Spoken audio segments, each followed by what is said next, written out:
Hello friends, आपका स्वागत है मेरे इस चैनल पे। आज हम पढ़ेंगे conservation of plants and animals. Okay, तो क्या है कि हम अपने अराउंड्स में ना काफ़ी सारे जो है बहुत सारे प्लांट्स देखते हैं, अलग अलग टाइप के एनिमल्स देखते हैं। और यहाँ इस अर्थ पे ऐसे बहुत सारे जो एनिमल्स और प्लांट्स हैं जिनको हमने अभी तक देखा भी नहीं होगा। ठीक है, तो डिफरेंट डिफरेंट टाइप्स के जो प्लांट्स हैं वो लाइज करते हैं अर्थ पे। ठीक है, और आपको पढ़ा आपने छोटी क्लास में पढ़ा था कि फॉरेस्ट कैसा होता है। ठीक है, फॉरेस्ट के बारे में पढ़ा था और फॉरेस्ट में जाना था कि बहुत सारे प्लांट्स होते हैं और बहुत सारे प्लांट्स मिलकर क्या बनाते हैं, फॉरेस्ट बनाते हैं। ओके, ठीक है, लेकिन क्या हो रहा है अब जैसे जैसे आप देख रहे होंगे कि ना जैसे जैसे सिटीज़ क्या हो रही है, बढ़ रही है आगे, तो क्या कर रहे हैं, जैसे घर बनाने के लिए हम क्या कर रहे हैं, प्लांट्स के को कट कर रहे हैं। ठीक है, या आप देख रहे होंगे कि आपके बुजुर्ग बोलते होंगे, आपके जो भी एल्डर्स होंगे, ठीक है, तो आपको बोलते होंगे कि यहाँ पे पहले फॉरेस्ट हुआ करते थे लेकिन अब क्या हो गया, शहर बनना स्टार्ट हो गया। ठीक है, तो क्या कर रहे हैं, फॉरेस्ट को कट कर रहे हैं। ओके, जिससे क्या हो रहा है, उसको जिसको बोलते हैं हम डिफॉरेस्टेशन। ठीक है, डिफॉरेस्टेशन क्या होता है कि हम क्या करते हैं, जो भी फॉरेस्ट है, ठीक है, उनको क्या कर रहे हैं, क्लियर कर रहे हैं। और क्यों?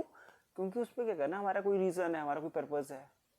हमें अर्थ क्या चाहिए, घर बनाने के लिए जगह चाहिए, कल्टीवेशन के लिए चाहिए।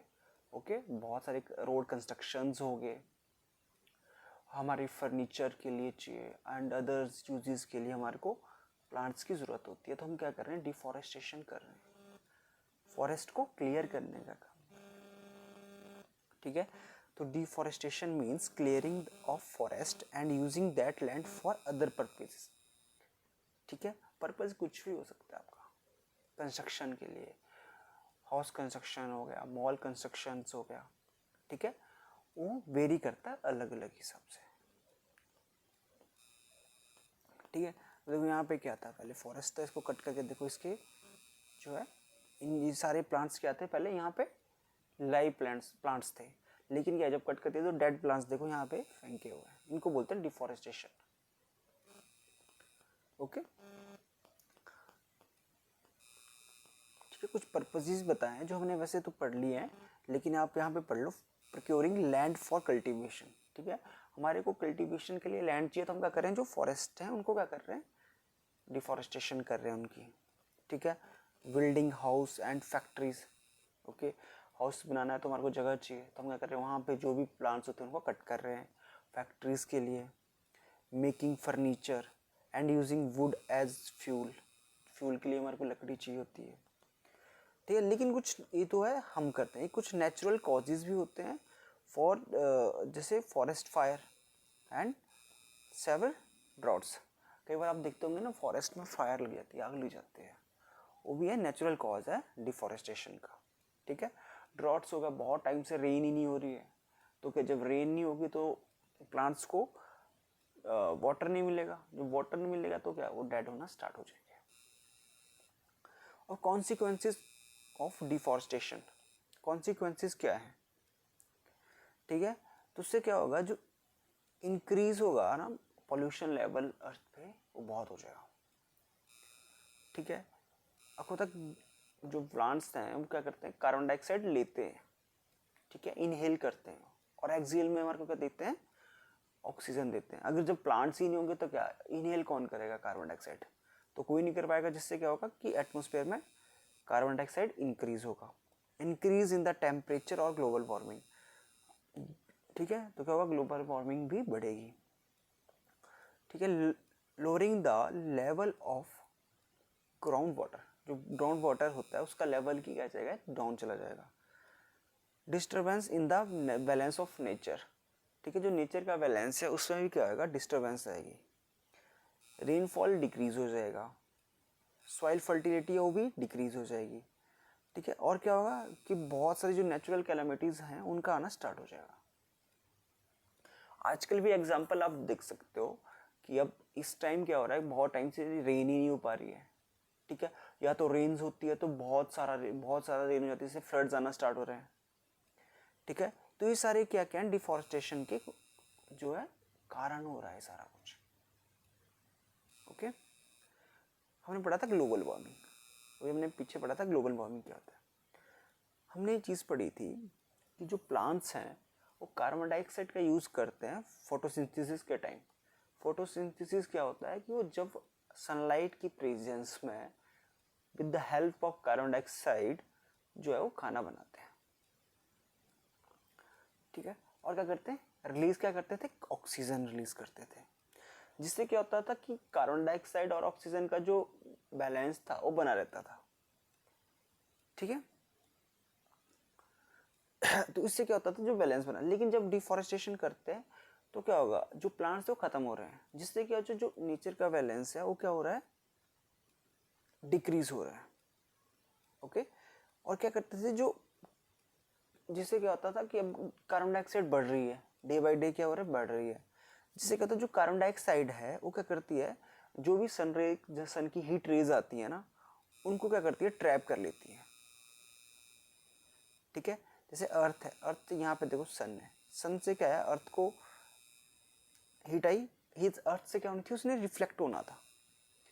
ठीक है, जब रिफ्लेक्ट हुई, लेकिन जो कार्बन डाइऑक्साइड अर्थ पे उसने क्या कर दिया, उसको ट्रैप कर दिया अपने यहाँ पे ही ट्रैप कर दिया, जिससे क्या होगा, जो अर्थ का टेम्परेचर है वो इंक्रीज हो जाएगा।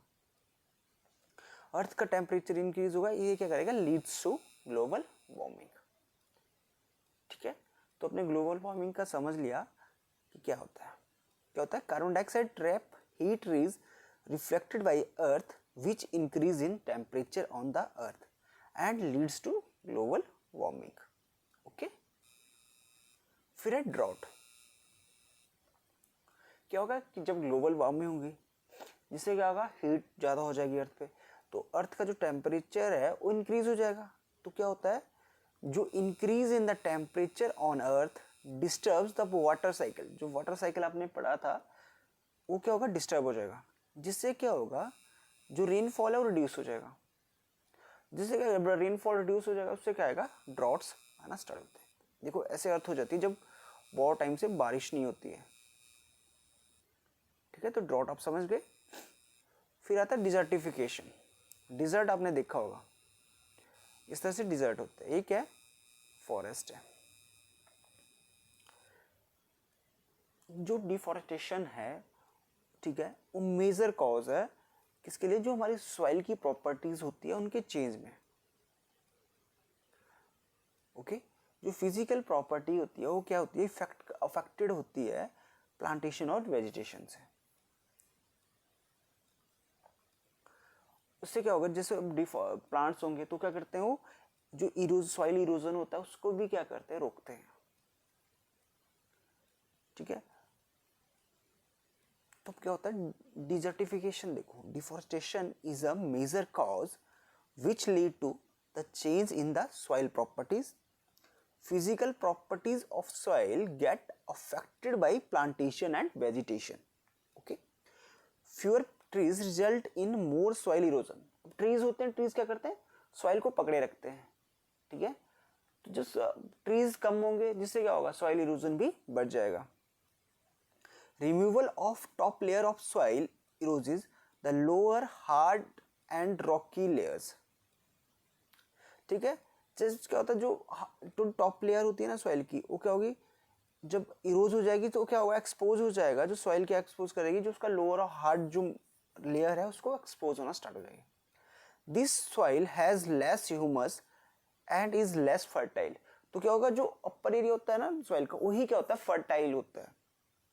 ठीक है, और क्या करता है, उसमें ह्यूमस होती है। लेकिन जो ये रॉकी और हार्ड लेयर होती है, इसमें क्या ह्यूमस की कमी रहती है, और क्या होता है, लेस फर्टाइल होता है।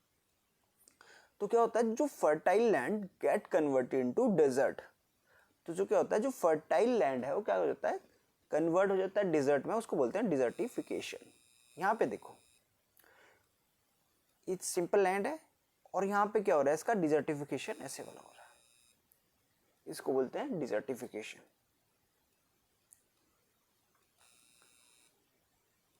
The forest add humus to the top layer of the soil. ठीक है, तो फॉरेस्ट क्या होते हैं, वो ऐड करते हैं ह्यूमस टॉप लेयर में। Their roots hold the soil together and allow the surface of water to seep into the soil. ठीक है, क्या होता है जो फॉरेस्ट होते हैं वो क्या करते हैं, जो ह्यूमस है उसको क्या करते हैं, बचा के रखते हैं, ऐड करते हैं। ठीक है, जो रूट्स है उसकी क्या करती है, जो सॉइल को होल्ड रखती है। Okay, but due to desertification, जब डिजर्टिफिकेशन होता है तो उससे क्या होगा, सॉइल इरोजन, क्या होगा, सॉइल इरोजन होगा। फिजिकल प्रॉपर्टीज है वो चेंज हो जाएगी सॉइल की, इट बिकम लेस फर्टाइल। ठीक है, जिसके न्यूट्रिएंट्स कंटेंट हैं और जो टेक्सचर है वो क्या होगा, चेंज हो जाएगा। ठीक है, और जो वाटर होल्डिंग कैपेसिटी होती है ना सॉइल की, वो भी क्या होती है, डिक्रीज होती है। जब वाटर क्या होल्ड नहीं कर पाएगी तो उससे क्या होगा, जो वाटर लेवल है वो क्या, वाटर ऐसे ही बह जाएगा, फ्लो कर जाएगा, जिससे क्या होता है जो फ्लड्स आते हैं। ओके, अब पढ़ेंगे हम बायोस्फीयर किसको बोलते हैं। जो biosphere is the part of earth in which living organism exist and which support life. क्या है बायोस्फीयर, क्या है, पार्ट है अर्थ का। ठीक है, वहां पे क्या करता है, जो लिविंग ऑर्गेनिज्म है वो एग्जिस्ट करती है और क्या करती है, लाइफ को सपोर्ट करती है। ठीक है, उसको बोलते हैं बायोस्फीयर। ठीक है, और बायोडाइवर्सिटी जिसको बोलते हैं बायोलॉजिकल डाइवर्सिटी भी बोलते हैं, इसमें क्या होता है, refers to the variety of organism exist on earth.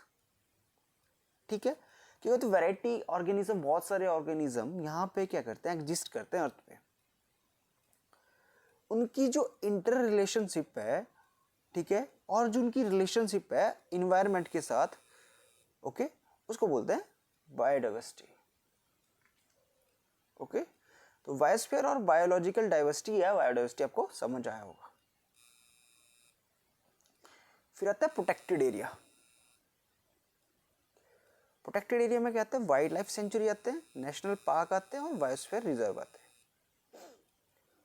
ठीक है, area where animals are protected from any disturbance to them and their habitats. उनको क्या करते हैं, प्रोटेक्ट करते हैं एनिमल्स को। National park area reserved for wildlife where they can freely use the habitats and the natural resources. तो national park क्या होते हैं, एरिया होता है जो क्या होता है वाइल्ड लाइफ के लिए रिजर्व होता है। वहाँ पे क्या होता है, वो फ्रीली क्या कर सकते हैं, घूम सकते हैं, फ्रीली हैबिटेट यूज, अपने हैबिटेट का यूज कर सकते हैं, और जो वहाँ पे नेचुरल रिसोर्सेज हैं उनका भी यूज कर सकते हैं। फिर आता है biosphere reserve, the large area of protected land for conservation of wild life, plants and animal resources and traditional life of tribal living in the area. ये क्या होता है, बायोस्फीयर जब इन सबसे बड़ा होता है, वहाँ पे क्या होता है, जो क्या होता है कंजर्वेशन के लिए, प्रोटेक्टेड लैंड होता है, किसके लिए, कंजर्वेशन ऑफ जो लाइफ, वहाँ पे वाइल्ड लाइफ होती है, वहाँ पे प्लांट्स होते हैं, जो एनिमल रिसोर्सेज वहाँ पे होते हैं, और वहाँ पे जो ट्राइबल्स लोग रहते हैं ना, उनकी प्रोटेक्शन के लिए बायोस्फीयर रिजर्व होता है। ओके, फिर बढ़ते हैं वाइल्ड लाइफ कंजर्वेशन किसको बोलते हैं। Wildlife conservation is the practice of protecting endangered plants, animal species and their habitat, ठीक है, in an effort to maintain the ecological balance। तो वाइल्ड लाइफ कंजर्वेशन क्या है कि हमें प्रोटेक्ट करना है प्लांट्स को, एनिमल्स को और उनके जो हैबिटेट है, जिससे क्या होगा, जो इकोलॉजिकल बैलेंस है वो बना रहे। तो आई होप यहाँ तक आपको जो भी हमने पढ़ा है वो समझ आया होगा। अगर आपको हमारी वीडियो अच्छी लगती है तो प्लीज़ आप अपने फ्रेंड के साथ शेयर कीजिएगा। Thank you and have a nice day.